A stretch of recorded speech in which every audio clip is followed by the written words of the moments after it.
बिस्मिल्लाहिर्रहमानिर्रहीम। इय्याका नअबुदु व इय्याका नस्तईन।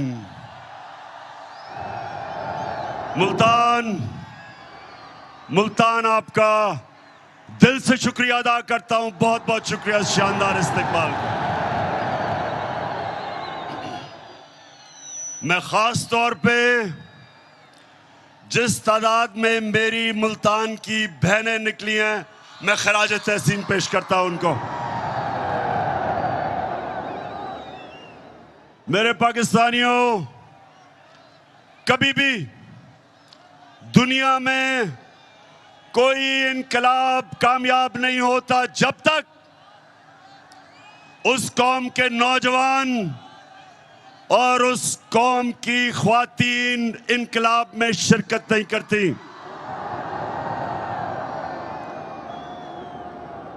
और ये जो इनकलाब, इंशाअल्लाह ये जो इनकलाब आ रहा है, मैं हमेशा दुआ करता था अल्लाह से कि अल्लाह एक दिन मेरी कौम को जगा दे और उसको उसमें इतनी शऊर पैदा कर दे और इतना उस कौम को बेदार कर दे कि वो कभी किसी माफिया के सामने,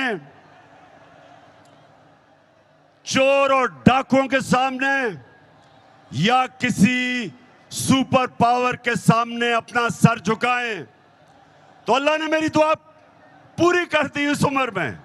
मैं अपने अल्लाह का शुक्र अदा करता हूं। मैं जब यहां आ रहा था तो बार बार मुझे पैगाम आया कि इमरान खान आपकी जान खतरे में, आगे शीशा लगा लो। मैं आज अपने पाकिस्तानियों को और खास तौर पे नौजवानों को कहना चाहता हूं, मेरे नौजवानों, बड़ी गौर से आपने मेरी बात सुननी है।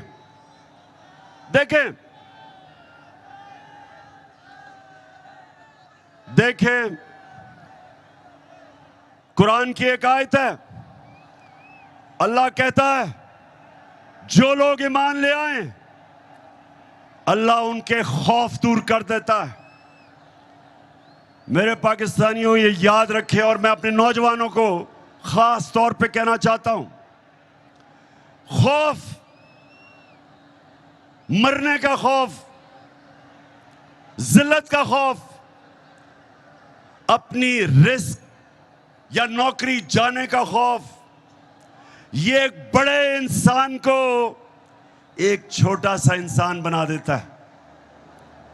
जिसने भी आज तक दुनिया में कोई बड़े काम किए, और पाकिस्तानियों आपने बड़े बड़े काम करने अभी, तो अपने ज़हन में डाल लें कि जब तक आप इस खौफ के बुत को तोड़ेंगे नहीं, आप इसको एक अजीम कौम नहीं बना सकते। मेरे नबी सल्लल्लाहु अलैहि वसल्लम ने मदीना में क्या किया? लोगों को आजाद कर दिया, खौफ से आजाद कर दिया, पैसे की लालच से आजाद कर दिया, मैं की पूजा करने वालों को बड़े इंसान बना के बड़ी सोच दे दी थी।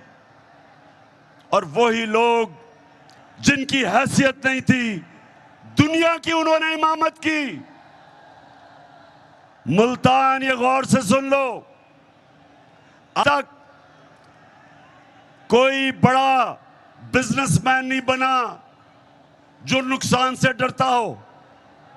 आज किसी फौजी ने बड़े तगमे नहीं लिए जो मौत से डरता हो।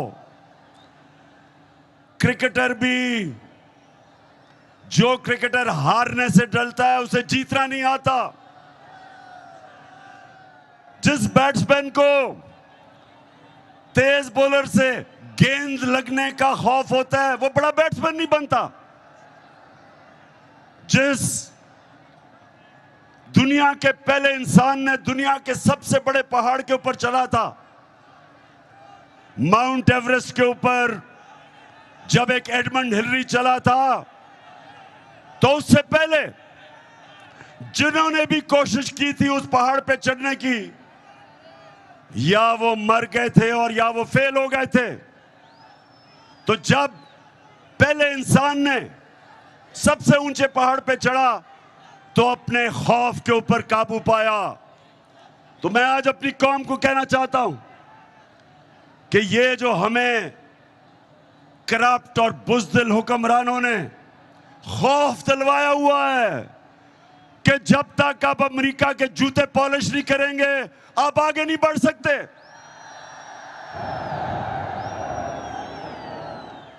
ये वो लोग जो इस मुल्क में ज्यादा, हमारी मुल्क की ज्यादा से जिंदगी में इस तरह के हुक्मरान रहे, जिन्होंने सुपर पावर के सामने घुटने टेके, अपनी कौम की आजादी को, अपनी आजादी खोई, अपनी इज्जत खोई, जिल्लत मिली हमें पाकिस्तानियों को हुक्मरानों की वजह से।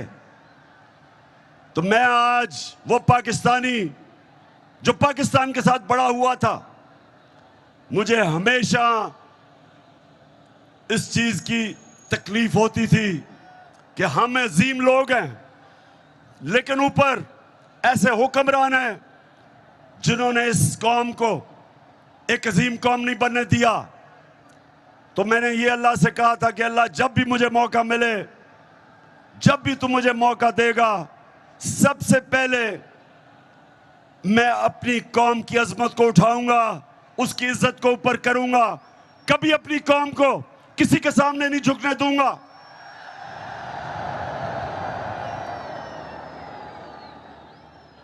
और पाकिस्तानियों, इसीलिए ये साजिश की गई। साजिश की किसने? 30 साल से जो इस मुल्क को लूट रहे थे, जिनके ऊपर करप्शन के केसेस थे, जिन्होंने पूरी कोशिश की मेरे से कि मैं उनको NRO दे दूं, यानी कि जनरल मुशर्रफ की तरह उनके करप्शन केसेस खत्म कर दूं। पूरी कोशिश की, कभी लॉन्ग मार्च, हर किस्म की ब्लैकमेल, असेंबली में बुरा भला, मीडिया के ऊपर बुरा भला, जातियात, घटिया किस्म की जबान, हर बार कि जी कल गया तो परसों गया। सिर्फ एक मकसद था इनका कि मैं इनके करप्शन के केसेस माफ कर दूं। याद रखें, जब ये दोनों 11 साल इन्होंने बारियां ली थी दोनों पार्टियों ने, तो जनरल मुशर्रफ ने जो इन्होंने करप्शन की थी अपने पहले 11 सालों में, उसने इनके सारे केस माफ कर दिए, NRO दिया। दोनों बाहर भागे हुए थे, वापस आए, और फिर 10 साल दोनों ने इस मुल्क को लूटा। हमारा मुल्क का कर्जा 4 गुना ज्यादा बढ़ा, 6,000 अरब से हमारा टोटल कर्जा 30,000 अरब पे पहुंचा। और फिर जो करप्शन के केसेस इनके दौर में बने थे, इन्होंने मेरे ऊपर पूरी मुझे ब्लैकमेल करने की कोशिश की कि मैं इनके करप्शन केस माफ करूं। तो मुल्तान, मुझे ये बताओ, जरा ये मुझे हाथ खड़ा करके बताओ कि क्या मुझे इनके करप्शन के केस माफ करने चाहिए थे? अगर मैं इनके करप्शन के केसेस माफ करता, इसका कि मैं इक्तदार में एक नजरिए के लिए नहीं आया था, मैं इंसाफ की तहरीक चलाने नहीं आया था। इसका मतलब मैं भी कुर्सी की सियासत करने आया था। जिस तरह जनरल मुशर्रफ ने अपनी कुर्सी बचाने के लिए इनको माफ किया, तो इन्होंने फिर साजिश की। लंदन में जो भगोड़ा बैठा हुआ था,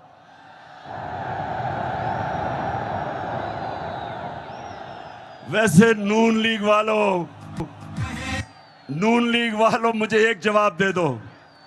कभी कभी नून लीग वालों अगर सुन रहे हो मुझे इसका जवाब दो। मुझे अभी तक समझ नहीं आ रही कि कभी भी कोई इंसानी माशरा कभी गीदड़ को भी लीडर मानता है?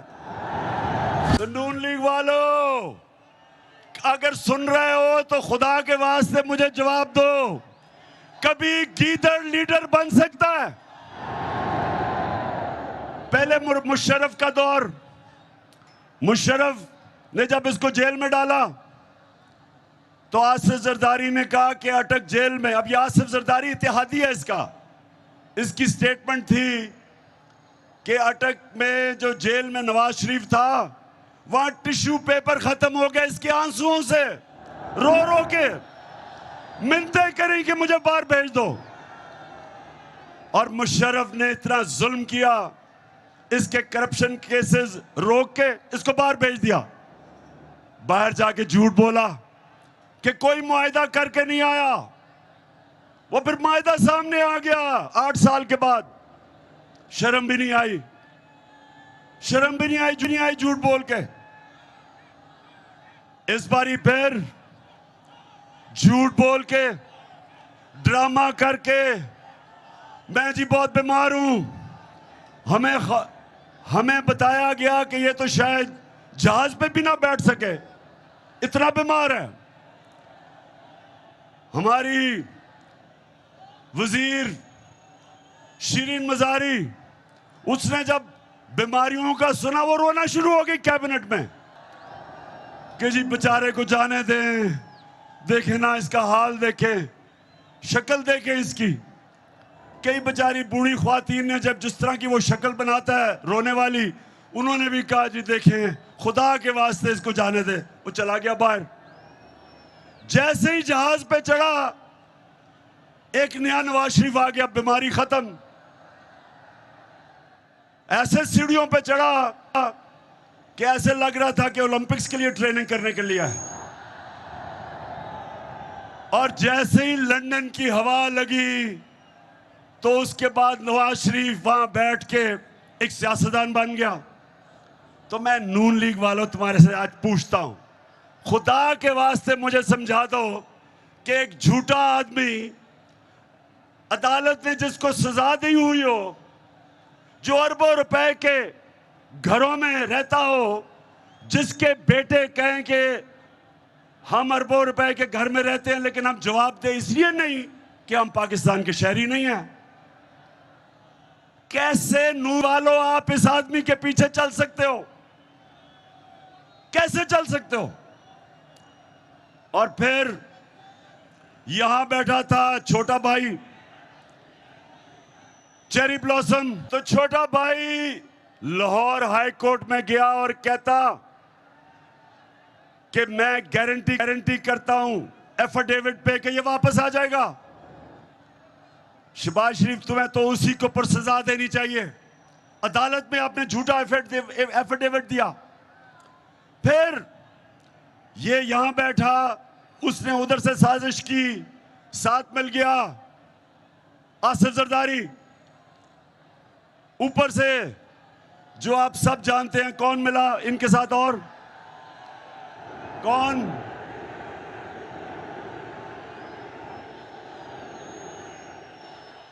इनके साथ वो मिल गया जिसके ऊपर आजकल बात हो रही है उसकी कीमत बढ़ाने के लिए। ये कभी भी नहीं हुआ, ये जरा सुने, ये कभी भी नहीं हुआ कि ये इतनी डरपोक हुकूमत है, डर रहे हैं कि फजल रहमान की कीमत बढ़ाई जाए और पेट्रोल की। इतने डरे हुए हैं कि कहते हैं नेशनल सिक्योरिटी काउंसिल की मीटिंग बुलाओ ताकि वो फौज पे पड़े कीमत बढ़ाने पे। ये हाल है आज। तो इन सारों ने मिलकर साजिश की, साथ इनके मिल गए अमेरिका, और अमेरिका के अंदर उनका यहां जो एम्बेसी है वो हमारे लोगों से मिलने शुरू कर दिए जो सबसे पहले लौटे हुए थे। वहां से साजिश शुरू हुई वैसे मुल्तान, मुझे ये बताओ, आप जरा आज मुझे ये बताओ कि जनूबी पंजाब से इतने ज्यादा लोटे कैसे निकले हैं? जवाब दें। लोटे आपने इधर से कितने, इतने ज्यादा लोटे जनूबी पंजाब से निकले हैं।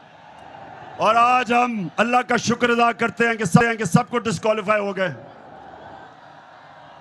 इन सब ने मिलकर साजिश की। 8 मार्च को एक अमेरिकी under secretary of state, Donald लू उसका नाम था, पाकिस्तानी एम्बेसडर को बुलाता है और उसको कहता है कि अगर तुमने इमरान खान को अदम एतमाद में ना शिकस्त दी तो पाकिस्तान के ऊपर मुश्किल वक्त आ जाएगा। धमकी दी और कहता कि अगर इमरान खान को आपने हटा दिया तो आपको माफ कर दिया जाएगा।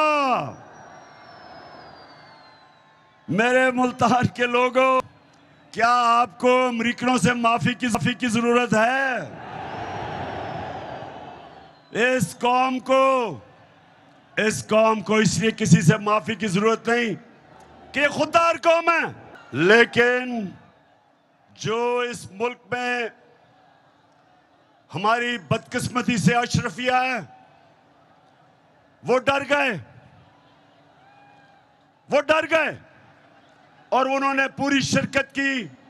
इस मुल्क की एलीट ने एक 22 करोड़ के मुंतखब किए हुए प्राइम मिनिस्टर को इन्होंने सब ने मिलकर साजिश से हटाया और इन सब ने यह समझा कि अब तहरीक इंसाफ और इमरान खान की कब्र खुद गई है और अब इस पार्टी को अल्लाह हाफिज कह दो।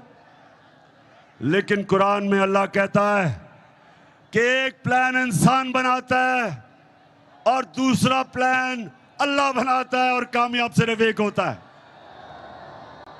मेरे अल्लाह का प्लान ही कुछ और था।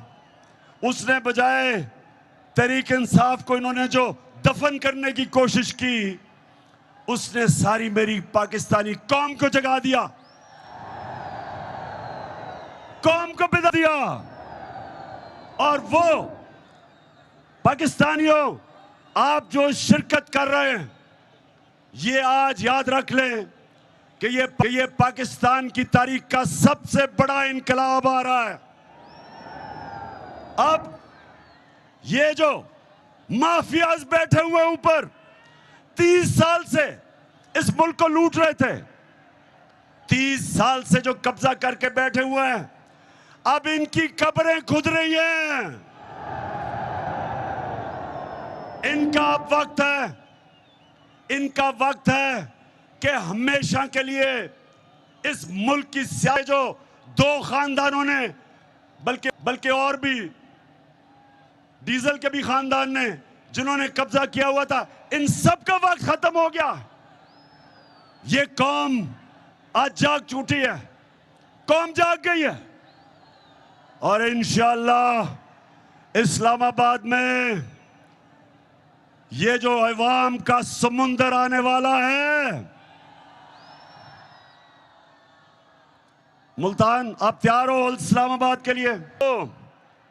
तो मुल्तान सुने जरा हुआ क्या फिर, क्योंकि आज मेरा आखिरी जलसा है इस्लामाबाद मार्च से पहले, इसलिए मैं जरा थोड़ा आपको समझाऊं ताकि मेरी सारी कौम को समझ आए कि हुआ क्या। प्लान इन्होंने कुछ और बनाया था, अल्लाह ने कुछ और कर दिया। प्लान इन सब का था कि सारे मिलके, जो पहले से ही शहबाज शरीफ कह रहा था नेशनल गवर्नमेंट बनेगी, ने प्लान ये बनाया था कि सब मिलके 1.5 साल मिलके हुकूमत करेंगे। इलेक्शन कमीशन को, पहले ही इलेक्शन कमीशन इनके साथ है, उसको बिल्कुल अंपायरों को अपने साथ मिला के सरकारी जितने भी नौकर हैं, पब्लिक ऑफिसर्स, वो अपने रख के और हर किस्म की धांधली करके इनका ख्याल था अगली इलेक्शन ये जीत जाएंगे। लेकिन अब मुल्तान, अब क्या होगा? अब ये हो गया कि सारी कौम को जो इन्होंने बताया था कि जी ये तो बड़े तजर्बाकार हैं, ये हमारी माइशत को उठा देंगे। तो मुल्तान जब से ये आए हैं 6 हफ्ते हो गए हैं, कहते हैं जी शहबाज शरीफ सुबह 7 बजे जाग जाता है। शहबाज शरीफ मेरा जो माली है वो 6 बजे जाग जाता है सुबह। 7 बजे जागने से क्या फर्क पड़ता है? डॉलर 200 रुपए पे पहुंच गया, स्टॉक मार्केट गिर गई है, हर चीज महंगी। और जब से हमजा शरीफ पहुंचा है तो मुर्गियां भी तो दुगनी कीमत हो गई है मुर्गियों की। सो इन्होंने अब पता चला है कि तजर्बा किस चीज का है। इनका सारा तजर्बा करप्शन का है। ये जब आते हैं अपना पैसा बनना शुरू हो जाता है, मुल्क मकरूज हो जाता है। अब ये जो आप सामने आए हैं, मैं अब इनसे सवाल पूछता हूं कि बड़ा जोर लगाया था और साजिश करके पिछले 1 साल से लगे हुए थे साजिश करनी। अब जब आपको हुकूमत मिली है तो जरा आप मुझे बताएं कि आपसे क्यों नहीं संभल रही, क्यों नहीं मुल्क संभल रहा? कभी वो लंदन भागते हैं, उधर वो हुआ है एक सजा याफ्ता, वो मुल्क के फैसले कर रहा है। कभी कहते हैं जी नेशनल सिक्योरिटी काउंसिल वो चीजें महंगी करे, कभी IMF के पास जा रहे हैं। तो सारी कौम को पता चल जाना चाहिए कि जो लोग 30 साल से हुकूमत कर रहे थे और जिन्होंने इस मुल्क को मकरूज किया, वो इस मुल्क के मसले नहीं हल कर सकते। जो एक मुल्क का निजाम तबाह करते हैं वो ठीक नहीं कर सकते। और अल्लाह का शुक्र है आज मुल्तान, मैं बड़े फख्र से कहता हूं कि जो हमारे 3.5 साल में हुआ, जिस तरह की माइशत की तरक्की हुई, मैं आज चैलेंज करता हूं सबको कि इनके 30 साल में कोई वक्त बता दें जो उस तरह की तरक्की हुई हो हर शोबे में। आज किसानों के पास जो उनकी फसलों का उनको पैसा मिला है, पाकिस्तान की तारीख में कभी किसानों को इस तरह उनकी पैदावार की कीमत नहीं मिली जो आज मिली है। 60% पाकिस्तान देहात में जिस तरह की खुशहाली देहात में आई, मैं चैलेंज करता हूं, बताएं कभी कि इस तरह की खुशहाली आई हो। दूसरी चीज इंडस्ट्री, मुल्क तो तब आगे बढ़ता है जब उसकी इंडस्ट्री तरक्की करती है। अयूब खान के दौर के बाद मैं ये भी फख्र से कहता हूं कि हमारा पिछले 2 साल पाकिस्तान की इंडस्ट्री के लिए बेहतरीन साल थे। सबसे ज्यादा ग्रोथ रेट हमारे दौर में हुई। मुशर्रफ के दौर में जब थोड़ा सा हुआ था तो डॉलर आ रहे थे क्योंकि हम उनकी अमेरिकनों की जंग लड़ रहे थे। ये हमने मुश्किल वक्त में कोरोना के दौर में अपनी इंडस्ट्री को उठाया। रिकॉर्ड एक्सपोर्ट्स है पाकिस्तान की, रिकॉर्ड रिमिटेंसेस हैं, यानी कि रिकॉर्ड डॉलर आए हमारे दौर में। हमने सबसे ज्यादा टैक्स इकट्ठा किया। हमारी जो आईटी इंफॉर्मेशन टेक्नोलॉजी जो मुल्क का फ्यूचर है, सबसे ज्यादा काम हमारे वक्त हुआ। 75% आईटी की एक्सपोर्ट्स बढ़ी। हम सारे बर्रे सगीर में हमारी पॉलिसीज की वजह से सबसे ज्यादा आज रोजगार पाकिस्तान में है बनस्बत बर्रे सगीर के। तो मैं इनसे पूछता हूं कि आपने इतना जोर लगा के साजिश करके जो गवर्नमेंट गिराई, तो आप बताएं, शुक्र है अल्लाह का कि मुवाजना हो रहा हमारे दौर और इनके दौर का। और अगर मुझे अपने मुल्क की फिक्र ना हो मुल्तान, अगर मुझे अपने मुल्क की आज फिक्र ना हो तो मैं तो चाहूंगा ये और चले, चंद महीने इनको और चलने दो ताकि सारी कौम के सामने ये इनकी असल शक्ल नजर आए कि सिवाय करप्शन के इन्होंने आज तक किया ही कुछ नहीं है। जितनी देर चलेंगे ये जलील होंगे और जिन्होंने साजिश करके इनको लेके आए वो भी साथ दलील होंगे।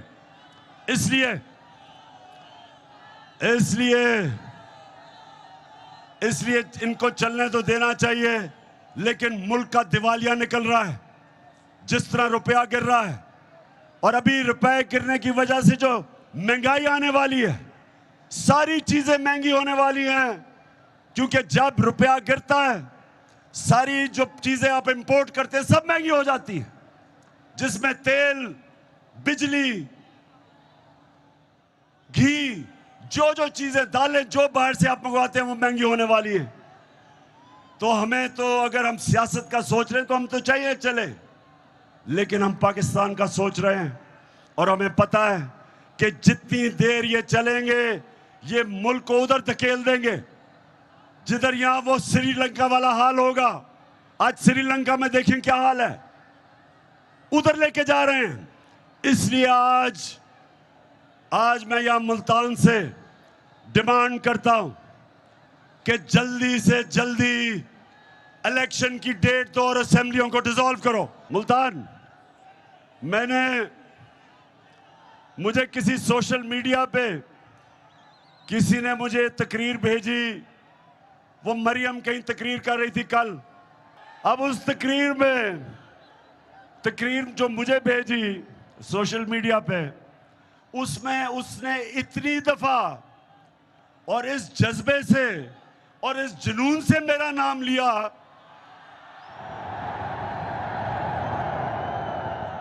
कि मैं उसको ये कहना चाहता हूं, मरियम देखो, थोड़ा ध्यान करो, तुम्हारा खामद ही नाराज ना हो जाए जिस तरह तुम ये बार बार मेरा नाम लेती। वैसे मैं हमेशा सोचता हूं कि इतना ज्यादा इनको मेरे पर गुस्सा है क्यों। मरियम को, इसके भाइयों को, इसके वालिद को, इसके चाचा को, उनके बेटों को, मैंने इनका क्या बिगाड़ा है? केसेस तो इनके सारे पुराने बने हुए हैं। हमारे आने से पहले सारे इनके ऊपर करप्शन के केसेस बने हुए हैं। केसेस तो इनके दौर के बने हुए हैं। नवाज शरीफ के और मरियम के जो दो भाई और उसके बेटे, वो तो इनके दौर में दुम दबा के भागे थे। इसहाक डार जो इनका मुंशी, वो इनके दौर में भागा था, उसके बेटे इनके दौर के बाहर गए थे। शहबाज शरीफ का दामाद, जब करप्शन का केस उस पे हुआ, वो इनके दौर में बाहर भागा था।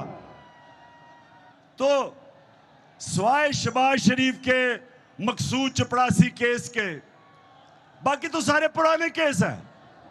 तो मेरे से गिला किस चीज का कि मैं आपके केस नहीं माफ करता? क्या मैं आपको कानून के नीचे लाने की कोशिश कर रहा हूं? क्या मैं आपको यह समझाने की कोशिश कर रहा हूं कि किसी भी महज़ब माशरे में सारों के लिए एक कानून होता है? मुल्तान के लोगों, मैं बार बार एक हदीस सुनाता हूं आपको, ये सब, और नौजवानों ये सब अपने ज़हन में डाल लो कि हमारे नबी सल्लल्लाहु अलैहि वसल्लम ने कहा था कि जो कौम छोटे चोरों को जेलों में डालती है और बड़े डाकुओं को नहीं पकड़ती, वो तबाह हो जाती है। दुनिया में जो कौम गरीब है, जो भी गरीब कौमें हैं दुनिया में, जिधर गुर्बत है, वहां सारों में एक चीज है, सिर्फ वहां छोटे चोर जेलों में जाते हैं।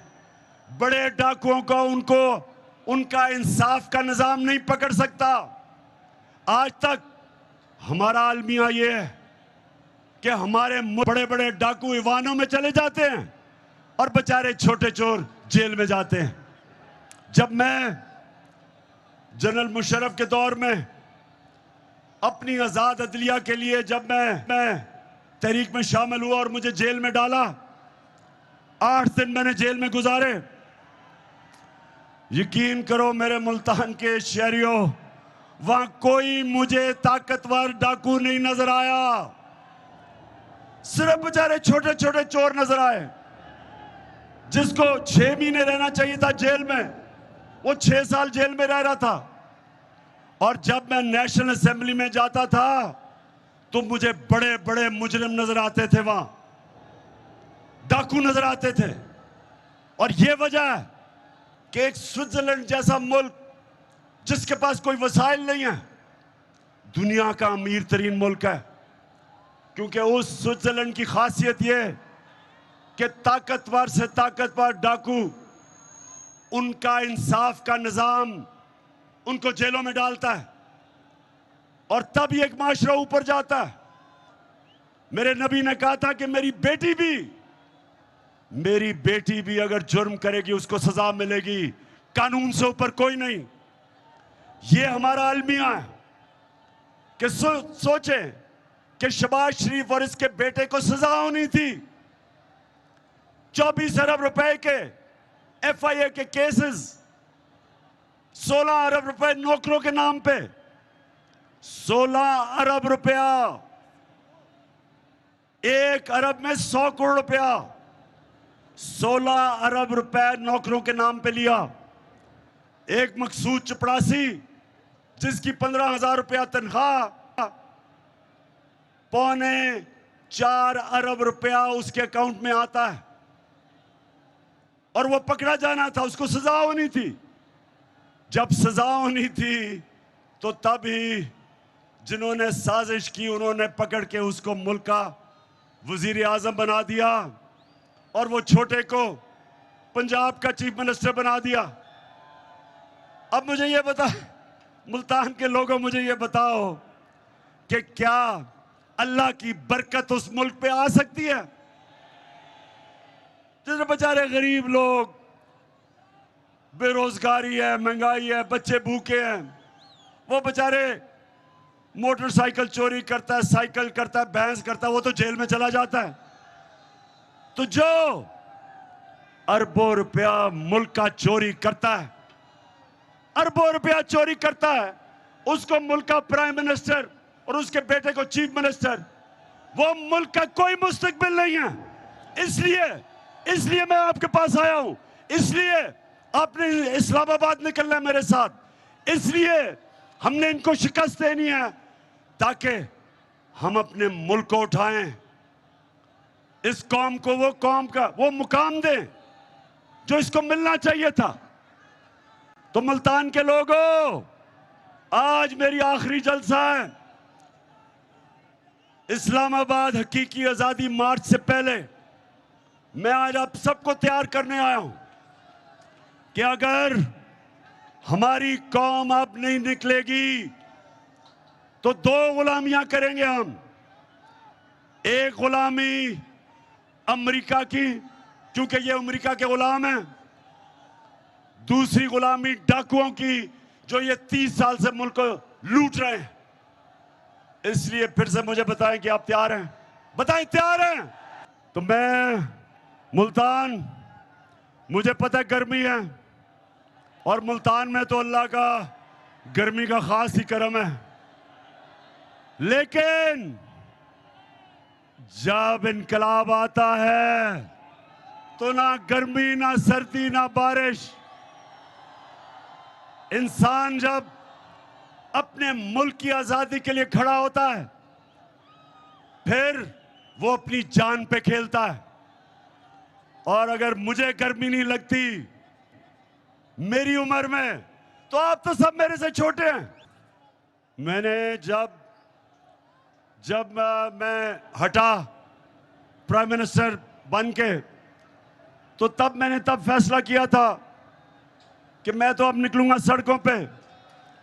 और मैंने सोचा था कि चाहे मुझे अकेला भी निकलना पड़े तो मैं निकलूंगा, क्योंकि मैं अपने अल्लाह को, मैं जब भी अपने अल्लाह के पास जाऊंगा तो मैं उसे कहूंगा कि अल्लाह, मैंने अपने मुल्क के लिए पूरी कोशिश की, लेकिन मुझे तब अंदाजा नहीं था कि सारी मेरी कौम खड़ी हो जाएगी मेरे साथ। मुझे यह भी अंदाजा नहीं था कि इस मुल्क की हमारी बाशऊर और दलेर ख्वातीन वो भी निकलाएंगी, और मुझे यह भी अंदाजा नहीं था कि हमारे स्कूल के बच्चे भी तैयार हो जाएंगे। और फिर हर शोबे से, हर जगह से मुझे मेरी कौम के लोगों ने कहा कि हम तुम्हारे साथ निकलेंगे। पुलिस वालों ने, उन्होंने कहा जी हमारी ड्यूटी है लेकिन फिक्र ना करें, हमारे घर वाले सारे आ रहे हैं।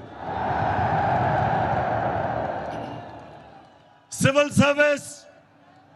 सर्विस सबसे डरपोक होते हैं, वैसे सबसे बुज़दिल ब्यूरोक्रेसी होती है। उन्होंने भी कह दिया कि हमारी फैमिली आपके साथ आ रही है। और हमारे फौजी उधर भी, वैसे ही पिंडी पास है, वहां से तो वही तैयार हुए हैं फैमिलीज आने के लिए। और जो हमारे एक्स सर्विस, जो रिटायर्ड फौजी हैं, जिन्होंने अपने मुल्क के लिए अपनी जानें कुर्बान की हैं और देखा अपने फैमिली मेंबर्स, अपने दोस्तों को शहादत देते हुए, खास तौर पे जो अमेरिका की जंग में हमें लेके गए थे, आज तक हमारे फौजी कुर्बानियां दे रहे हैं उसके लिए। तो जिनको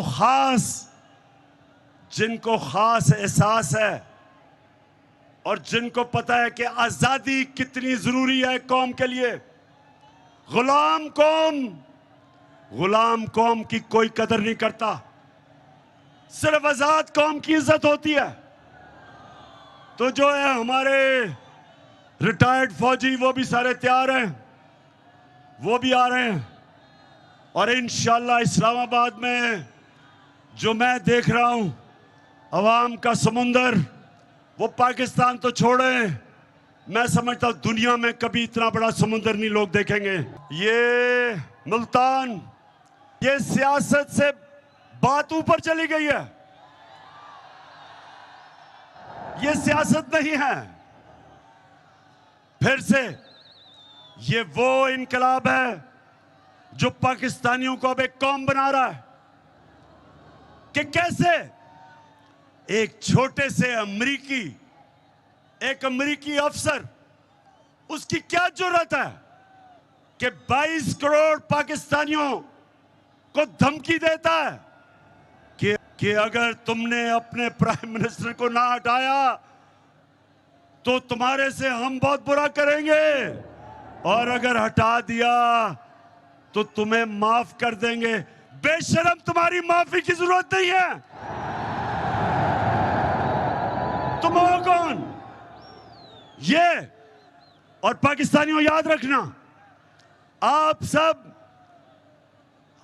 मोहम्मद मुस्तफा नबी सल्लल्लाहु अलैहि वसल्लम के उम्मत हो। दुनिया की तारीख का सबसे अजीम लीडर ना कोई आया था ना आ सकता है, सबसे अजीम इंसान हम उसकी उम्मत हैं।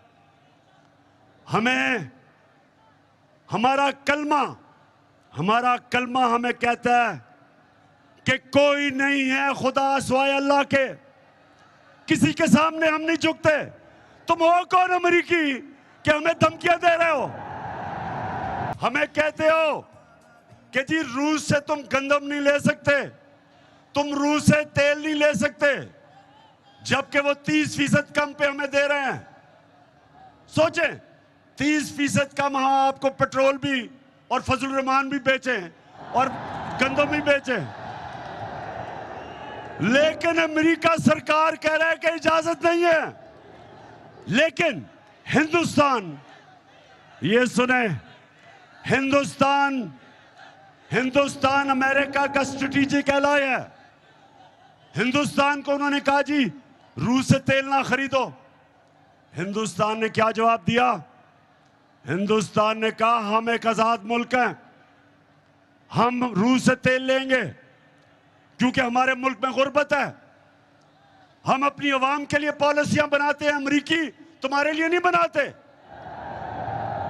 हमारे साथ हिंदुस्तान आजाद हुआ था और उनको देखें गैरतमंद फॉरेन पॉलिसी, और हमें देखें कि हमारे पास कौन आया है, चेरी ब्लॉसम बूट पॉलिश। वो तो बूट देखता पॉलिश करता है, वो अमेरिकी देखता है तो उसकी काम पे टांगनी शुरू हो जाती है। ये हमारी किस्मत में बैठे हुए हैं जुर्रत की कि पॉलिसी बनाए अपनी आवाम के लिए। मैंने उनको वाजे कहा, मैंने कहा देखो हम दोस्ती सबसे करेंगे, हम कोई किसी से दुश्मनी नहीं चाहते, हम दोस्ती चाहते हैं, लेकिन हम गुलामी किसी की नहीं करेंगे। आपकी जंग में शिरकत करके अमेरिका की जंग में शिरकत करके 80,000 पाकिस्तानियों की हमने कुर्बानी दी।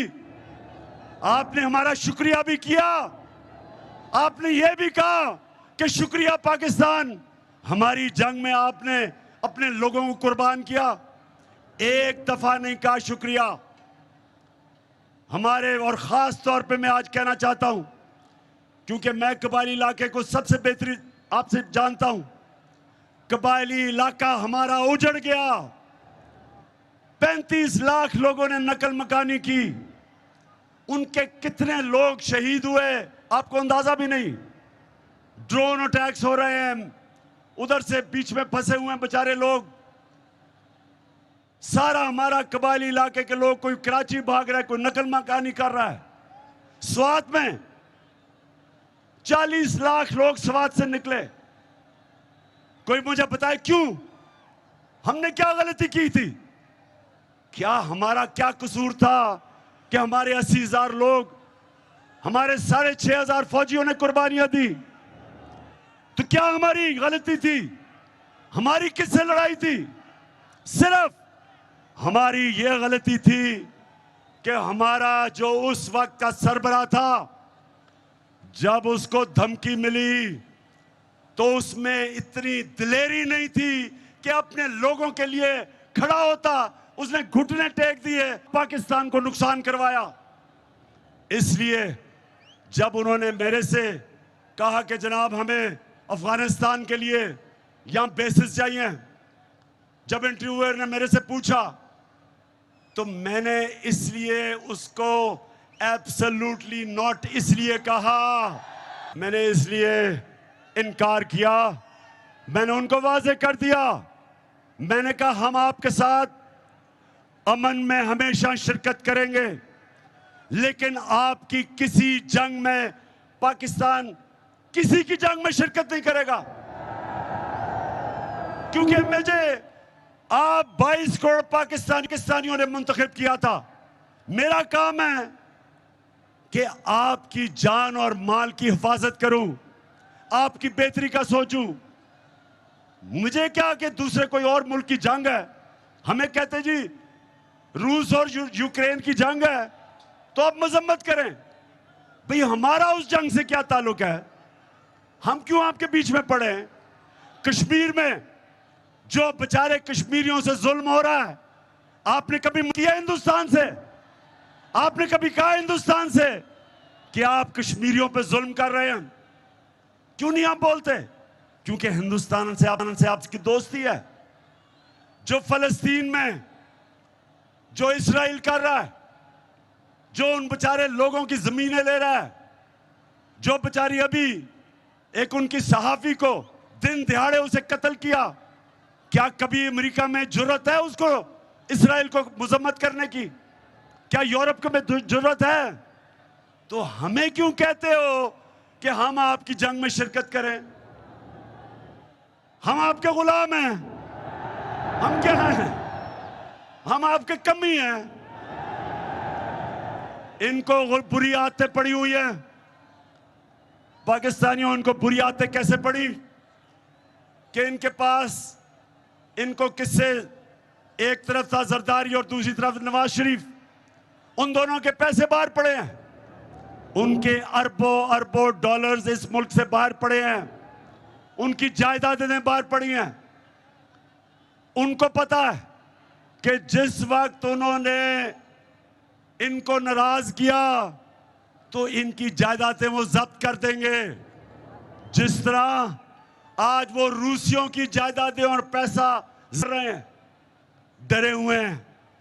ये पैसे की पूजा करने वाले, ये पैसे के गुलाम, उसकी वजह से ये उनके गुलाम हैं।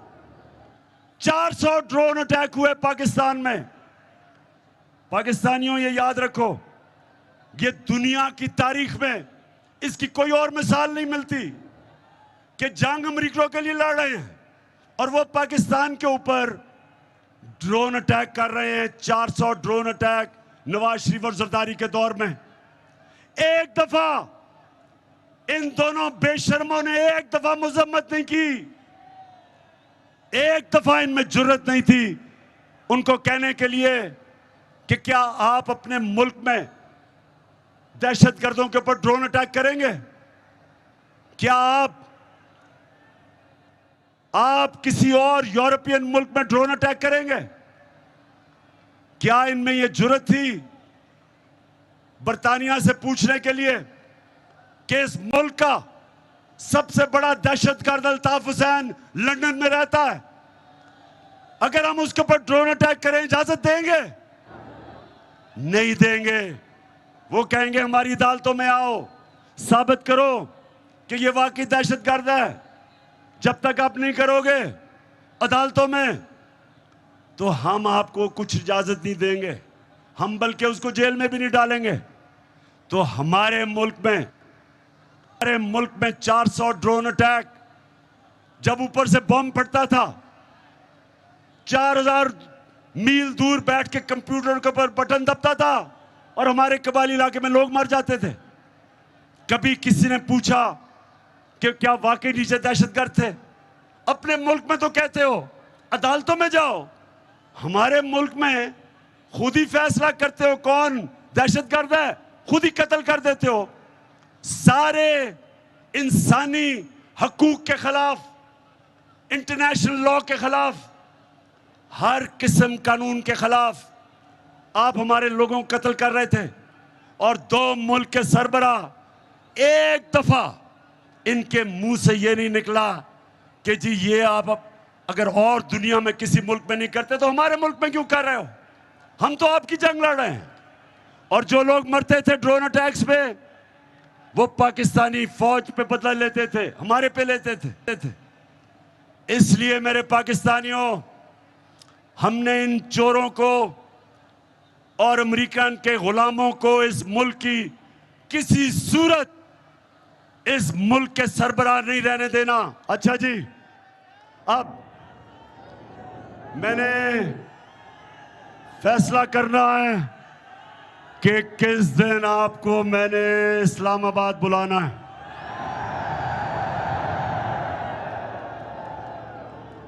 वैसे फिर से बता दें, घबराना तो नहीं है,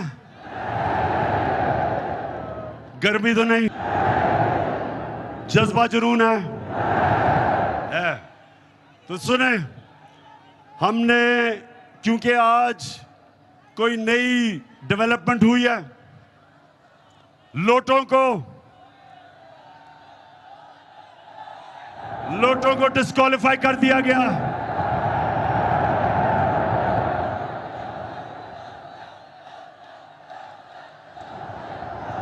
लिहाजा